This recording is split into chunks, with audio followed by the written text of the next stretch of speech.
أعوذ بالله من الشيطان الرجيم. بسم الله الرحمن الرحيم. ألف لام ميم. ذلك الكتاب لا ريب فيه هدى للمتقين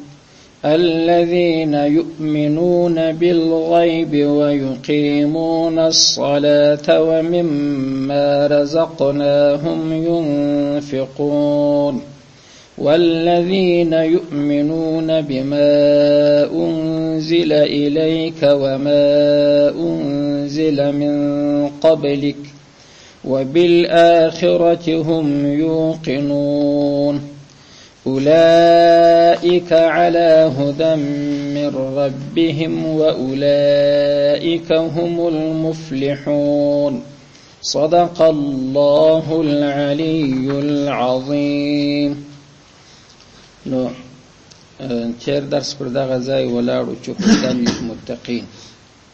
په دې کې د قرآن کریم بل صفت ذکر کاوه. یو صفت خدا و چې دا کتاب چې دی شک په دې کې نسته، خبره د شک وتلې ده.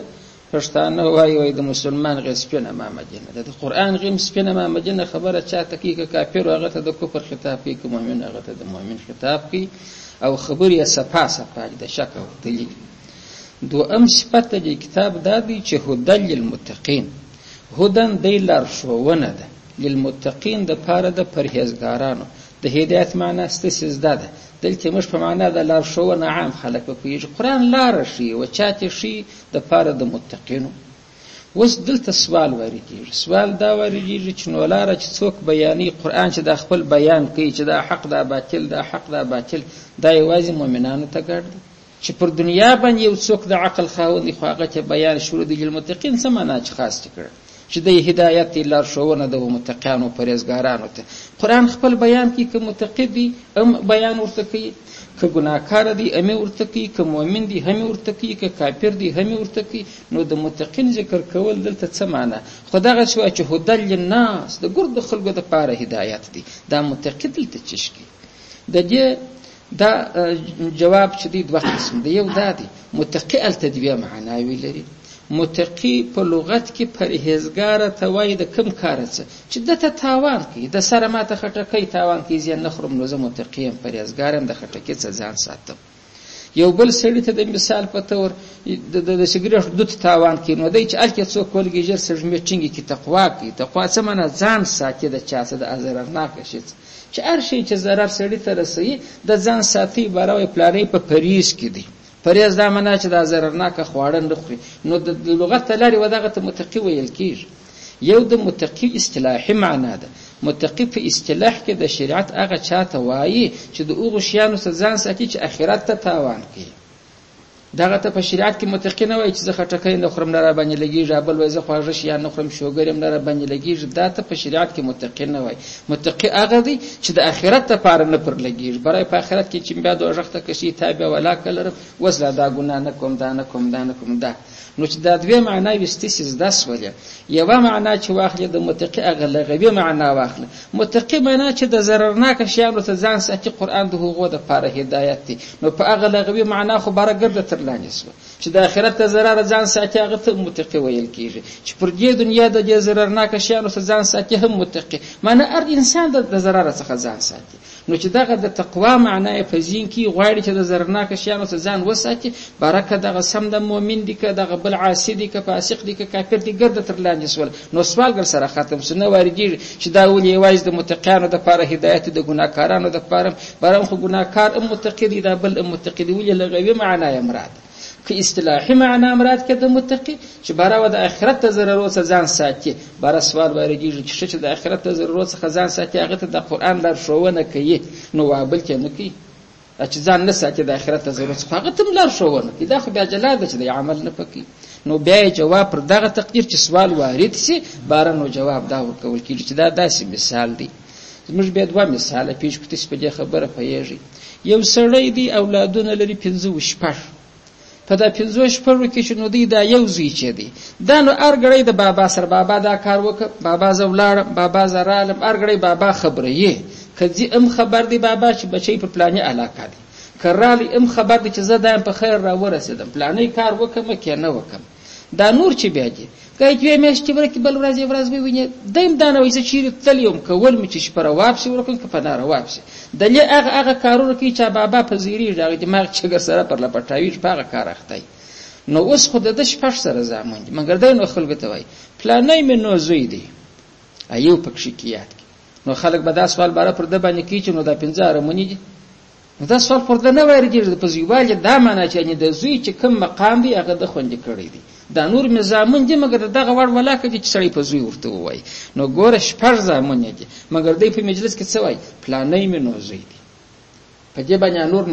نسب استمانه د زویوال هغه معنا په دې کې موجوده ده نو قران خو هدایت ته ګورد انسانانو د پاره دي مګر چې د هدایت چا کار اخستي د متقین چې د آخرت بیریږي او کار واخلي نو الله بارو دانو د متقینو د پاره هدایت دی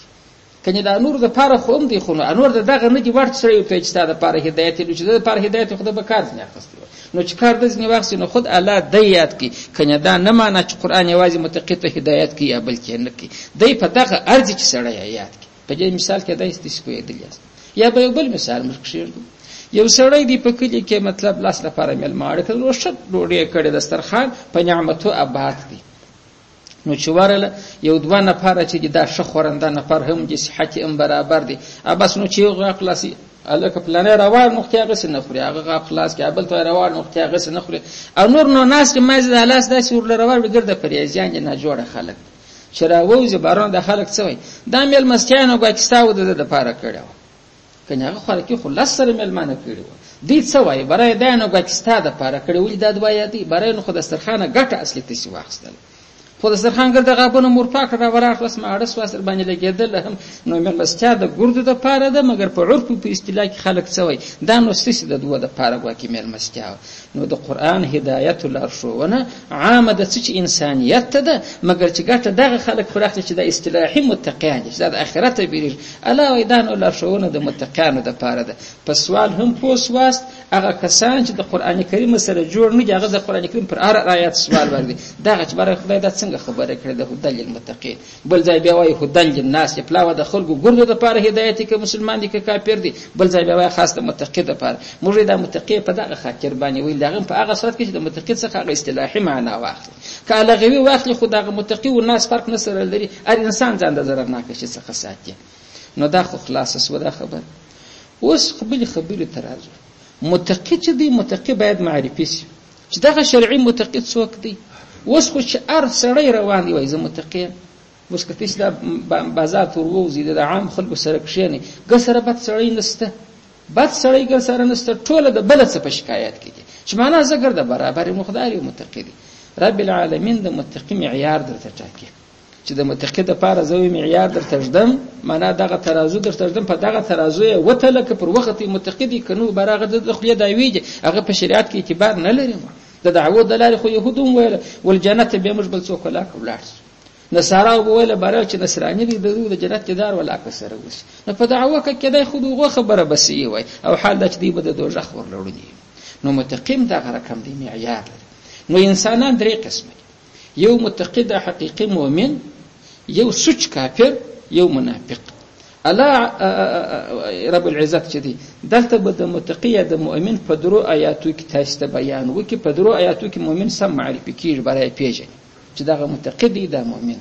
بیا سوچ کافر راځي سوچ کافر چې دی دغه د پاره دوه آیات ژدي هغه په دوه آیات کې معرفي کیږي چې دغه منافق چې دی منافق دار کم مرموز شی دی چې سم دم کټبین ورته کښینر جولا کې پیدا کی چې منافق څوک دی هغه په جرلس آیات کې معرفي کوي کدا اس په خبره پوهیږي د منافق خطر ته به تسدلته متوجي چې الله دای په جرلس آیات کې وجه معرفي کوي الله خې پیژني د مؤمن د پر مؤمن ته پر خطا وځي لوی منافق وي مګر تا په داس خطا کې ته چې ودانو هغه متقی دی په جاله کې هغه چې و پیژني او دا څه بلا نو الله پاک دغه د پاره چې مؤمنان ډیر احتیاط وکړي د یوې زاویې د بلې زاویې د یو اړخه د بل اړخه د آینداره د قرآن ورتږده خپل یې پکې پیژندلی شي چې دغه د منافق دغه ولې خو نقش یې ډېر دي یوه که در څخه تاسې پر بله یې پیژندلی شي که هغه ښه تاسې پر بله یې پیژندلی شي کېدای شي تاسې په خبره پوهېږئ په دا ځینو شیانو کې خلک یې رانیسي ملاوټ پکښې کېږي دا قیمتي شیان په زرو کې ملاوټ کېږي په تاریاکو کې خلک ملاوټ کوي نه دي شیان په ګډوي نور نو هغه مسلکیان خلک بیا د دې دپاره نښې لري برای نوره کم نه کم امتحانونه پکوي چې په ګردو کې دا شی صفا وختي برای رانیسي وایي دا اصلي زر دا اصلي عسل دا اصلي تاریاک ما که شی په ګډو هغه په هغه نښو کې دی پېژني برای په دې شی ګډ سوی دی زیان نه کوم منافق هم دغه رقم دی د نقشې چې قرآن ډېرې بیان کړي برای دا ځینې نقشې ګاګې در څه پټ شي په دغه بیا زده کې که نو په دغه نو خلاصه د خبرې ده د مؤمن د معرفي کولو دپاره 3 آیات د کافر د معرفي کولو دپاره 2 آیات د منافق د معرفي کولو دپاره 14 آیات دي نو دغه 3 ډلې اوس پکښې کې بیانېږي نو 3 دغه 2 هغه د 15 او 14 د 18 آیات پورې جو بسره بچا دغه بالا ورته ګوري اوس الذين دغه متقین هغه کسان دي یؤمنون چې دوی ایمان باور لري بالغیب پر غیب باندې غیب چې دی هغه شی ته ویل کېږي چې د انسان در حواس او در عقل و اخواتی حواس خو د انسان پیژنې 15 حاسیه لري دا ظاهري باطني نو بر دی نه په پیژ هغه سیلک دا ظاهري حواس لري ګوره سترګې غوږونه د 2 پزه د 3 ژبه د 4 ګرد بدن دی د لامسه قوه چې ورته وایي کېدای شي په پوهېږي بصره قوه دغه شیان چې د جد سره اړه لري دغه پزده کېږي مثلا سامعه قوه چې د هغه چې د اوازو سره اړه لري اوازونه پزده کېږي او شامه قوه چې د بوی سره چې اړه لري شو بد بوی رقم د ارش بوی جلا سړی په پیژني د ګلاب بوی جلا دی د سینجی چې د جلا دی چمبېلې جلا دی دا دلته په داسې ژمو کې په اپای کې دلته د سیدوی بکی غوښ ولاړ لکه د شزي چې د کیسرونه دغه رقم پر دغه باندې چې اره هوا مشل دی بیش کار کوي دته شامه قوه وای د 3 او ذایقه قوه څلرمه هغه په داجه کې چې دا ژبه بیا چې د 3 قسمه د معنا تریوي یو ځای معلومي خوږه بل ځای معلومي تریخه بل ځای معلومي د ژبې بخمل دا ژبه دا رقم ده د سپری ده کښنی د سپرسکاچ پر ولادي د بخمل لاندې چې د بخمل پر شین دي الته پرده د تک سپینه هغه پرده باندې شی ولګیږي په ناړه ګټسي د سکي رنگ معلومي دماغ ته خوند ورشي چې دا تریخ دی دا تریو دی دا څنګه دی دماغ د ژبې د لاري دا خوندونه معلومي دا څلور پنځم لامسه قوه د لامسه قوه په ګرد بدن کې ده هغه کداغه ځای دی چې سره و مسلم تو د سوړ معلومي کپ شاور سره و مسلم تو د سوړ معلومي پوست جش معلومي نه دی لوندو او وچ چې معلومي دا په ګرد بدن معلومي دا قوت په ګرد بدن کې الله پاشلې دي نو 15 حاسیه شوه نو چې یو شی نه لاس وروړي کیږي نه په ژبه خوان معلومي نه په سرمو بوی معلومیږي نه په غوږو اورېدلای شي نه په سترګو لیدلای شي دغه نو څنګه دی نو د بنی اسرائیل هم دغه عادت مبارک په دغه حواس شي نه معلومیږي بس هغه موږ نه مانو موسی علیه السلام ته ویل لا نؤمن لك حتى نرى الله جهرة ولکه د سره وبنه مشته بل خدای سره وی نه کوم دی خدای چې په جهره او په برملا ګرځو ورته وګورو خدای بس تاسو سره ولاړ لاس په غاړه کې مسرا چولې یا به لاس په لاس کې کړي روغ بار بور سره دا څنګه خدای دی چې موږ نه وي د بیا ورسته د بنی اسرائیل چې راتیر سي په دې وس عصري زمانه کې د سیکولر خلګم دغه درته وای چې لکم د اصحاب ساوخه کې چې مشتدي درودي چې الته بیا ټول ترازو دی بیا نو پولیسراتی بیا جنتی بیا دوژختي دا ګرد شان چې شي په سلوک ملمیږي یا په غوږ اورېد کیږي یا د څنګه شان دي چې وای اله خلک بیا ریوخه کې ورته دره خلک د شوک اچي دغه چې بنی اسرائیل خدای په جهره غوښتي دغه خلک مې په جهره مرمیږي راوي ویشه کنه کیسې پسی لکه ځه ستا شي زنه منه غیب دا شي ته ویل کېږي چې د حواس ما خواته دی مؤمن دغه نظرک دی برای پسترګو د نه معلومیږي په حواس د نه درکېږي په عقل د نه معلومیږي زه په خدای چې پیدا ولې خو رسول الله صلی الله علیه وسلم په بیان راته وکړي اگر چې د الله عز وجل وجود خلا په عقل معلومیږي خدا حواس څخه غائب دی نو غائب دلته چې دی ایمان پر غیب راوړي لکه څنګه د رسول الله سلام د رسالت حق والی مثلا پولیسیرات طول ترازو حساب و کتاب حشر د اجساد چې بیرته د انسانان د ژوند کېږي نشر د صحیفو د عمل نامو بیا جنت بیا دوزخ دا ګر د غیب چې نه په عقل معلومېدل نه په دغه حواس معلومېدل د انسان سر په د حواس مرکز دی نو نه په دغه معلومېدل مګر دی پر دغه باندې ایمان راوړي متقی او دغه څوک چې هر څوک ورته چې خدای متعال لیدلی نیمه لیدلی بالا غږ مزه ایمان پر لرم چې ستا هغه ته په صراط لیدلی دی نیمه لیدلی زه ایمان پر لرم ستا تا جنت او ژغ لیدلی دا همدا خبر مکو زه منم چې هر څه وکي ولا کزنی واو د مؤمن یو نقشه دغه د الله متقی دغه توي الذين دی هغه کسان یؤمنون چې باور او یقین لري بالغیب پر غیب باندې ويقيمون او دی برپای کوي کامل کوي اسولات المنز د المنزي اقامه ده چې یو خیر دوام دی ما یې پېښو نه دی لکه موږ پلانې ما یې پېښو دی که ورځ انډوالانو لمونځ کوه دی کوي او کنډوالانو نه کوه دی نه کوي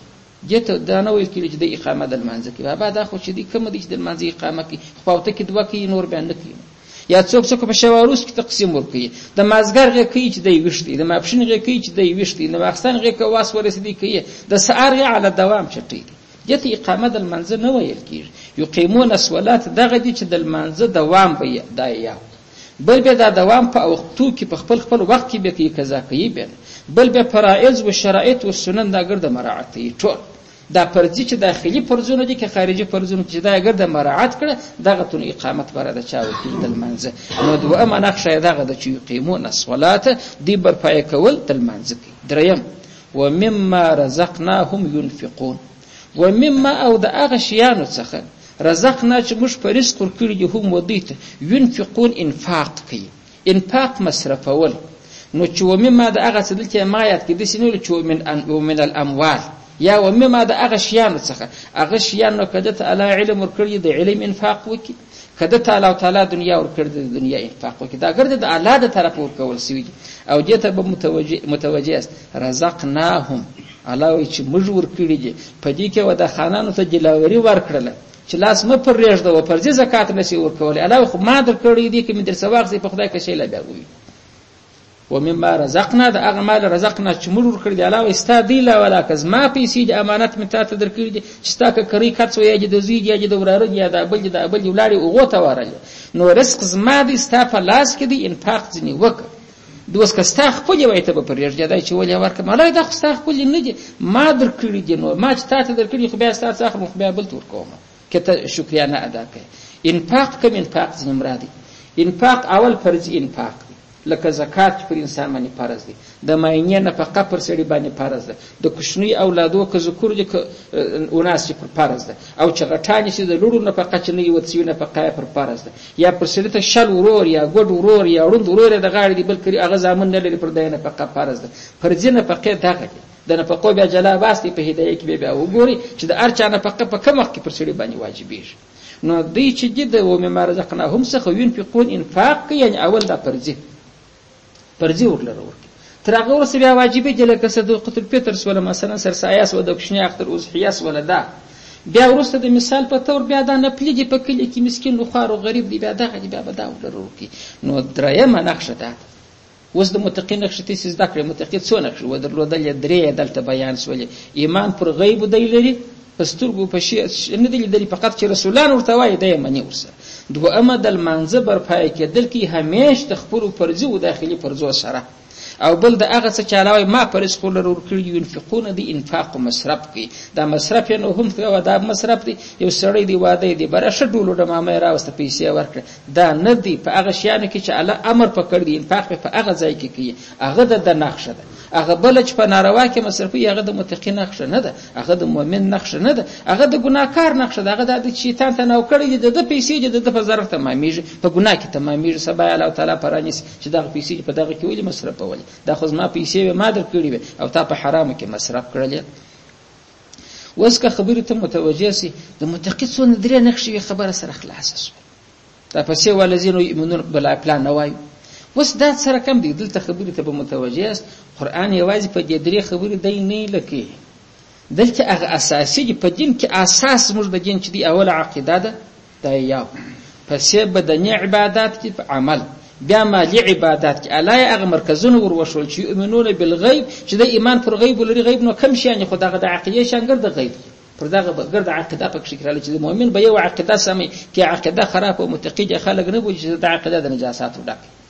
پسې یقیمون الصلاه کې ګرد د بدني عبادتو کې جهاد دی که د مور او پلار خدمت دی، که بل دی، که بل دی، سرچینه یې لمونځ دی چې انسان لمونځ بر پاکې په عمل او نور عبادات پر مرتبېږي بدني. د بدني عبادات چې هم دا مرکزي ټکی ذکر کړي. پیسې په مال کې چې دي، په مالي عبادات کې هم دغه انفاق دا فرضي او واجبي دا ګرځي په ينفقون کې راوستل. ينفقون داسې جمله استعمال سول چې خاص نه فرضي ته وایي، نه خاص نفلي ته وایي، نه بل ته وایي، ګرځي چې دا د الله لارې امر په سوی دي، په دغه لارو کې د انفاق کې. نو چاته په یوه لار کې امر سوی، چاته په دوو کې سوی، چاته په درو کې. اوس یو سړی مسکین دی، خدای مجبور دی خپل پر عیال باندې نفقه کوي، زکات پر ده واجب دی، اضحیه پر ده واجب ده، په هغه کې امر نه دی ورته سوی. الله در امر نه لاندې په دا یو شاخ کې تر لاندې هغه دی کوم چې صاحب به چاته تر څټ ونسم په ټیله کې سپورم پر سپیدو باندې بیا هغه دی ماښام راځم. خدا دې څه کوي؟ خدا فرض ادا کوي، خدا عیال نفقه پر واجب. ابل وای چې سار غیب سند کان ته الته ولاړم ناری هي جوړ کړي ماښام راځم. خدای دې چیش کې خو فرض کوي. فرض معنا دغه کورواله او د عیال نفقه ورلرو کې.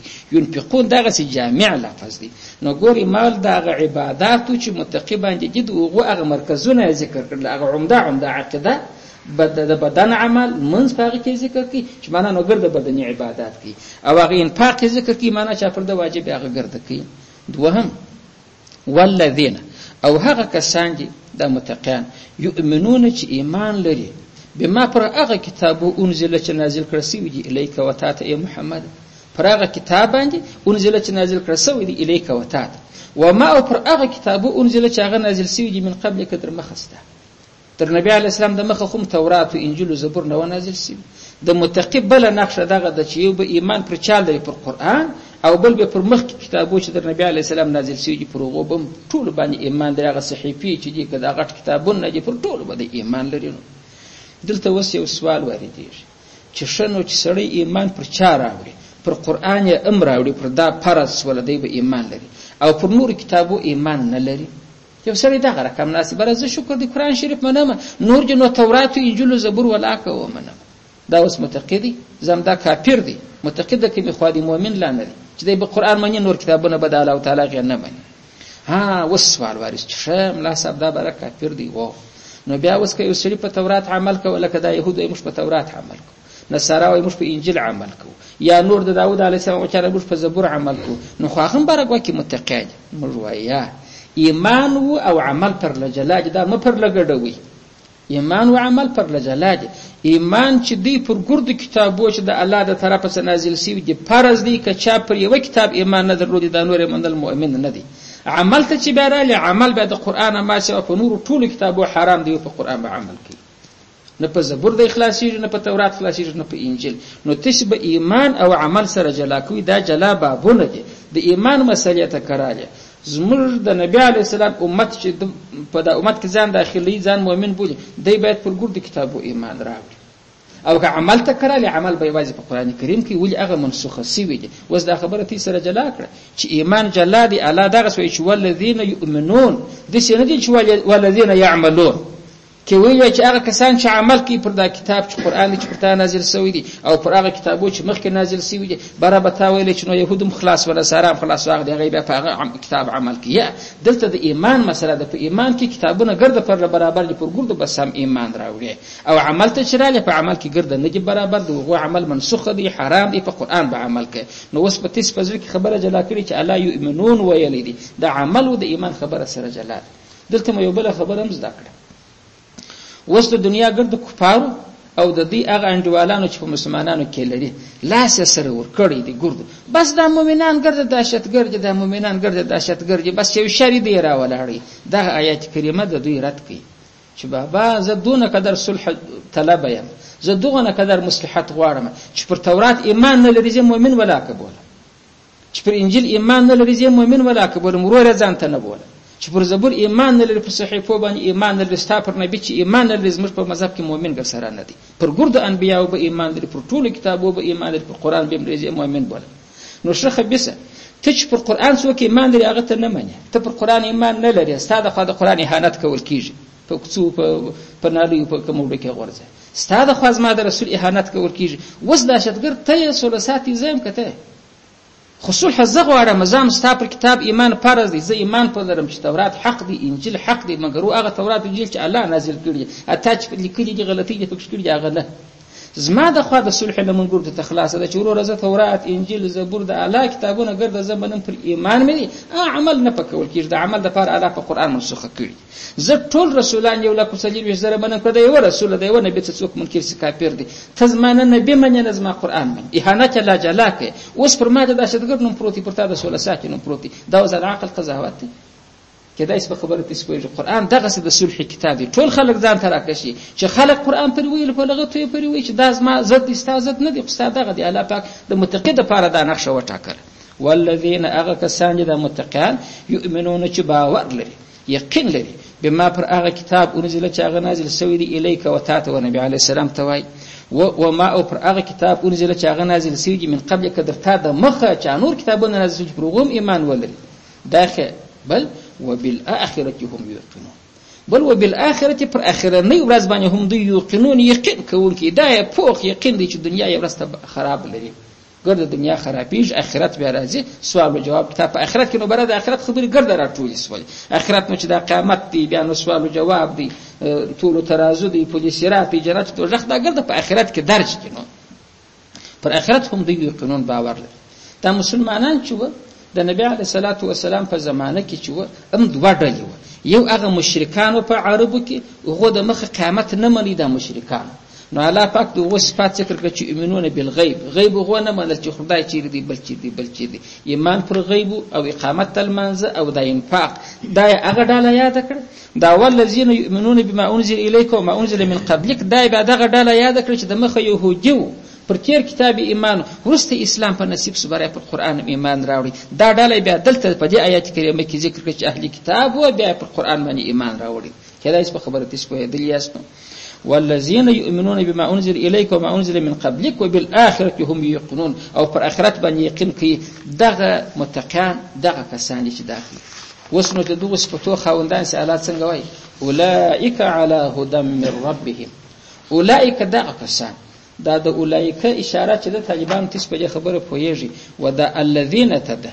الذین خو موصول دي دغه خو په دانه خو تیس پوهیږي هغه اول الذین یؤمنون هغه دا پسې والذین په جدول آیات په سر کې والذین خدا دوار اسماء موصوله موصول ګرد عمر بیسلیه کله تامیدی چې سلای نه خو هیڅ اعلان دي نو چې موصول ته اشاره کوي وا کسلیه ته امده نو په اولایکه و دغه الذین و دبل والذین ته نو خالي د سلیه سره اخسته کیږي اولم د خپل سلیه سره درې سلیه د روج چې ایمان پر غیب او پر قیامت المنزو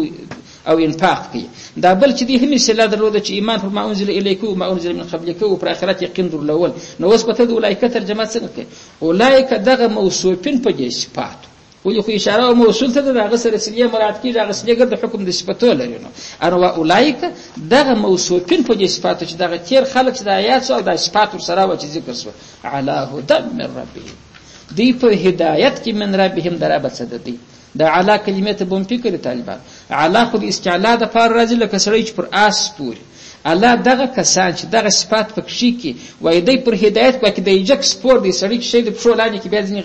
بیا ځنی شو کېږي تر پښو لاندې کې وای کې دی پر هدایت سپور سو بالا پر هدایت ټینګ بس دی دغه صفاتونه په ځان کې راوړي الله وای دی ډایرکټ دي چې جنت اولئک دا کسان علی سربیر دي هدن پر هدایت باندې چې هغه هدایت نو دی من ربهم د دې رب د طرفه څخه و اولئک هم المفلحون و اولئک داغه موصوفین په دغه صفاتو چې هم دي المفلحون کامل کامیاب دي المفلح الف لام معرفه پکې کې هغه د کامیابی هغه اعلی درجه د تبلیغ جماعت ایتس ګرځو مراوري وای د الله په دین کې د دنیا او د آخرت کامیابی ده د دنیا او د آخرت کامیابی کامله کامیابی ده موږ ته څه پر کامیابی پکې کې ده د په تفصیل خلکو ته وای د دنیا او د آخرت مفلح دغه ته وای الله وی اولئک دغه کسان چې په دغه صفاتو متصف دي دا نو څوک دي هم دي المفلحون کامل کامیاب دي چې نه په دې دنیا کې د تبع خطر متوجه دي خپل ژوندۍ په امن او سلامتی باندې کې نه په هغه دنیا کې د خطر متوجه دي نو د دې دنیا د پاره ورته چې عاده هدن یې پلاخي هدایت ذکر کوي په دې دنیا کې بالکل پر هدایت او پر هدایت دا نه معنی چې دوی بنو تکانی غي بدشي غي بدشي یا علی هدن غو کې پر سپور دي پر هدایت په شو یې دانه دیګه سره غلطیږي او د آخرت لپاره څنګه شو الله پاک وي دغه کسان چې موصوفین دي هم دي د هم تاکید به مون پاره دی دریادم بار الله وای دی دریادم ګور اولایکو خو اشاره ودی تاسو په هم باندې د زمير ودی تراجی د لکه سړي چې دوا واره چاته تا ته وایم نه دوا واره ورته وای تاکید وکړل تم دوی هم دوی چې المفلحون پر کامیاب المفلح معنا به داسې نه کوي چې کامیاب یا پرا کامیاب دا معنا چې په دې دنیا کې به کامیاب شو هم په هغه دنیا کې کامیاب شو د مؤمن چې حقيقي مؤمن دی چې متقی باندې تعبیر ځنی وسه دغه زیاده د بیان وسه معرفي سو بس دا کو کې الله پاک ته یو غټ قانون فلسطر کې ترازی فلسطر کې کده تقوا لا په چا وشتل بس دغه شان پر عرض چې ایمان پر غیب لري په هغه ځکه په مشکل نه د المنځي اقامت کې په المنځي کې به مشکل نه د انفاق کا پر واجب بالفرض هغه چې پر واجب دی هغه کوي کې نه کې په دا کې مشکلات نه لري چې معنی وجه ته ریالت دی هغه پاللانه عیال پاللانه او د متقی او د تقوا دعوی کوي دا شي نه او بل دا دی چې ایمان پر ما انزل الیک پر قران ایمان او پر تیرو کتابو پر ګردو به ایمان لري او د آخرت په مسله کې مشکل نه لري پر دې به یقین لري دا صفات کې جمع سو الله بارک گواهی ورلره ورکړي چې دغه صفات خواندان پر هدایت دي بالکل ویل چې دا سړي پر هدایت دي او دا کسان چې خامخا دي چې مفلحون دي کامیاب دي او کامل کامیاب دي پراپر نو الله عز وجل دا صفات په مفت ټول کراوي الله تعالی دې توفیق دې کو اعمال راکړي واخر دعوانا الحمد لله